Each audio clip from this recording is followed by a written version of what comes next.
Alrighty guys, I've tried to record this intro a few times now, and every time I do, and I get close to even talking a little bit about my feelings when it comes to this movie, M3GAN, well, M3GAN appears, but let me give it a shot. Guys, I just got out of M3GAN, and, come on, get out of here, M3GAN, turn off.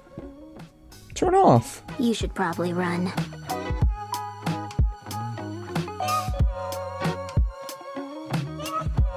What's going on, everyone? James here with another real review, the very first review of 2023. I just got out of M3GAN and I'm so excited to talk all about it, give you my positives and negatives and my overall thoughts. But guys, this is a movie, alright. A huge thank you to Universal Pictures for giving me the chance to watch this in theaters, and you can too on January 6th. And a reminder that it is PG-13, but guys, it is a strong PG-13. I mean, there are some things in here that might make you, might make you feel a little queasy every now and then. But guys, seeing it in a theater, is it worth it? We'll talk about that. But before we get into all my thoughts, if it is your first time here at the channel, welcome to Real James, where I love talking about movies, TV, and all the news in between. So if you do too, go ahead and hit the big red button below and subscribe to the channel, guys. Tap on the bell and hit the thumbs up button for more reviews just like this. And let me know down below in the comments, what is your favorite horror movie from the past 5 years? And if it is M3GAN, that's okay. She probably would want you to say it's her movie too. Now, if you don't know much about the film, let's get into it. It's directed by Gerard, Johnstone, and it's starring Allison Williams, Violet McGraw, Aime Donald, Jenna Davis, and Ronny Chieng. And without spoiling anything, of course, I mean, I went in kind of cold. I didn't see any trailer. I saw maybe a poster or two, but M3GAN is all about a robotics engineer at a toy company that builds a lifelike doll named M3GAN for short that takes on a life of its own. So it's like AI becoming sentient and then, you know, taking over the world. If you've seen Westworld and sci-fi movies like that, you probably understand where M3GAN is going. But guys, the movie isn't all that bad. I mean, I know I dropped my out of theater reaction and I wasn't too hot about the film, and I'll let you know if that's changed, but let's get into some positives because there were some good takeaways with this movie. When M3GAN is really silly, especially in that second act, it absolutely works. I mean, the film does start off with this fake commercial for a toy. I think it's per something pet. Guys, correct me in the comments. I kind of forgot the name of the pet, but the movie itself is very silly. It establishes that early on, but the movie does try to play to its B plot of Gemma being this toy inventor and trying to get the approval from her boss to push this new doll to market. We'll talk about whether or not that works later, but for the most part, the M3GAN moments were really funny to me. I laughed. I can't tell you that I wasn't chuckling. There were some shady comments, you know, that M3GAN made, and I was like, girl, that was funny, but also like, how dare you? So the movie does have this ridiculous tone to it, and the kills themselves are also very outlandish at times, but you can tell they're holding back a little bit. And staying on the topic of M3GAN the doll, the costume design for M3GAN was actually pretty great. There were multiple outfits that M3GAN wears in this movie, and they were all really good. I forgot the name of the costume designer, but props to the costuming department because it looked pretty darn good. I know there were moments where M3GAN was CGI, but guys, there were some motion capture moments involved, and she did look pretty darn lifelike, realistic, and the outfits looked good. But I couldn't get through this review without talking about two people that helped bring M3GAN to life, and that's Jenna Davis and Aime Donald, because they worked great in tandem together. Jenna Davis voices M3GAN, and sometimes, I'll be honest, I thought, girl, you got some sass to you. And it really worked. It fit the vibe of the movie and the vibe of the character. I did like Aime Donald and what she did as well. According to IMDb, she was the actual actor that portrayed M3GAN in the movie. So I'm sure there was motion capture involved, but she did a really good job. She was solid with the dance sequence, and I really loved everything. All the movements, the twitches, they were creepy, yet very realistic at times, so they were a good duo together. And honestly, I really appreciated the movie for trying to bring attachment theory and children's psychology into how they interact with toys in the 21st century. It's a big swing for most horror movies that involve a doll. You're not going to get that layered. I appreciate the script for going there, though, because there are some key moments with the therapist and with Katie, Gemma's niece, who's experienced traumatic events throughout the entire course of the film, but I appreciated them going to that length. Now, does it work? Every now and then. For the most part, I think they do succeed. It just doesn't necessarily add much to the movie and takes away from what works in the movie, which are these ridiculous moments with M3GAN. So let's go ahead and use that as a segue for my negatives. Now, like I've mentioned, especially in my reaction to the movie, it's not an awful film, but guys, for the most part, M3GAN is largely forgettable and uninteresting. The writing and the directing here really is bland. It's by the numbers for most horror movies, and there's not much that's left to the imagination either. It's very predictable. Now, before you guys go in the comments and tell me, well, what were you expecting? High art? No, I was not expecting high art. However, I was expecting a script that would at least play to its strengths, which would be these kooky moments with M3GAN, and not try to really develop too much of that B plot, which is Katie, Gemma, the psychology of children, and these toys and how they have an effect on the children. Like, I get it, and I get this invention is huge, but that sort of detracts from the plot. I just want these crazy moments with M3GAN, Gemma, and Katie. That would be enough for me.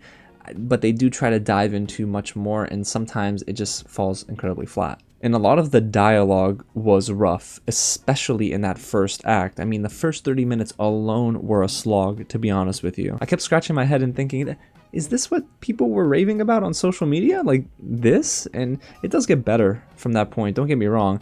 But you can tell that the bad dialogue sort of just creeps into every facet of this movie from start to finish. The story really does its best to introduce this concept of Gemma being the next great toy inventor with M3GAN, but it ends up being basic, and like I mentioned, there's a lot of generic dialogue, especially with this boss named David who cares about profit over practicality and ingenuity. We've seen this before, and we've seen it done maybe even better than this, but again, it's not anything new, so it really does take away from the overall appeal for the movie, at least to me. But speaking of these characters, I want to talk about the acting here because I was pretty disappointed with this cast. Allison Williams plays Gemma. I swear I've seen her before and it just isn't hitting me. I should probably look up her past filmography, but she plays Gemma, and this character has potential to be a strong leading character, and even her as an actor, I feel like she's got the chops to a degree. It's just the writing for her character that doesn't serve the actor very well at all. It's one note, one dimensional throughout the entire film.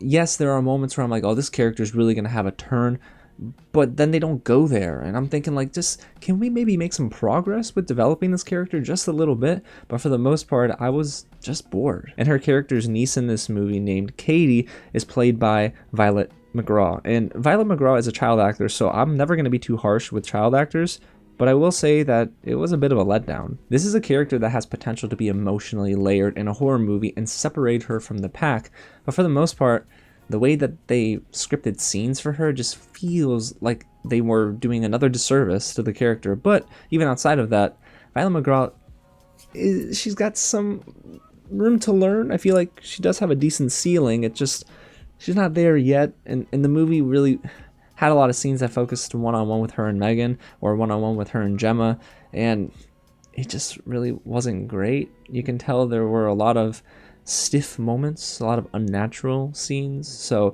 I really did feel like the movie took a little bit of a dip whenever they did give her center stage, and that's not to sound too harsh, but it's just how I felt while I was watching the movie. But that's not the worst performance in the film, guys.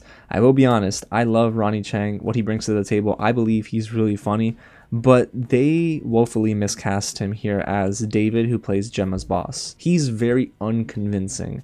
Sadly, he does not play that narcissistic boss role very well. It's almost too hokey at times, but to the point where I can tell they were trying to be serious with this character and it just never really worked out. There are glimpses, moments where I felt like, oh, he's working with this now. He's massaging his way through the movie, but no, for the most part, I just felt like it was another performance that he could chalk up to being forgettable and just taking away from the film. The supporting cast outside of him, too, was woefully miscast. There's even one character here, his assistant, David's assistant, that I'm like, are you going anywhere with this plot? Because you're setting it up in the first half, and then they don't go anywhere with it. And before we get into my overall thoughts, I got one more negative here, and it's a bone to pick with this movie. Or a robotic bone to pick with the movie. The third act is a travesty. I am so sorry to tell y'all that, but this movie clearly had a lot more brutality to it that they cut away to make it PG-13, probably to appeal to a wider audience, which in a way I get, but at the same time, if you're looking for a quality horror movie and maybe to break the mold for the January films that usually are not very good, especially when it comes to horror, you gotta go brutal. And the movie so often cuts away from the brutality, and I almost wonder if there's a director's cut where they show a lot of these kills, because sometimes they pull away and I'm thinking that, what was the point of the build-up then? You know, you're not letting the audience see what's going to happen. Like, I get that it would have been gory and probably would have made it an R-rated film, but it does feel too obvious. The edits are not clean, and you can tell that they cut down a lot on this film. But back to the third act, guys, it happened so fast. It came and went almost quicker than Babylon's stay at the box office, and that is just awful. Again, I was not a fan of the way they handled the third act. Yes, everything that happened I saw coming, especially with the way they set up some plot devices in the first act of the film, but they didn't let this third act just play out. It ends on such an unceremonious note, and I'm like, really? That's it? And if that's how I'm thinking after the credits begin to roll, it's probably not a great sign. So overall, you guys, was M3GAN worth the hype? Sadly, it's not worth the hype, and to me, it's way overhyped, and the marketing is probably the best thing and the most effective thing about this movie. Blumhouse for the past 2 years has been pretty hit and miss, but with M3GAN, it's another miss. Now, is it an incredibly terrible film? No. But it's not one of those movies that I'll tell you to rush to the theaters for. This is probably a decent Saturday rainy night watch on streaming. Don't even pay like $19.99 for it. I wouldn't even get that far with this movie. M3GAN just wants to be more than it is, and it feels like they held back in the writing, the directing. It just ain't great. Not that it needed to be excellent, but it's not even serviceable enough. There's just a lot here to make this a forgettable experience. And I wanted to like this movie because, well, when they kind of went kooky and crazy with M3GAN, it worked.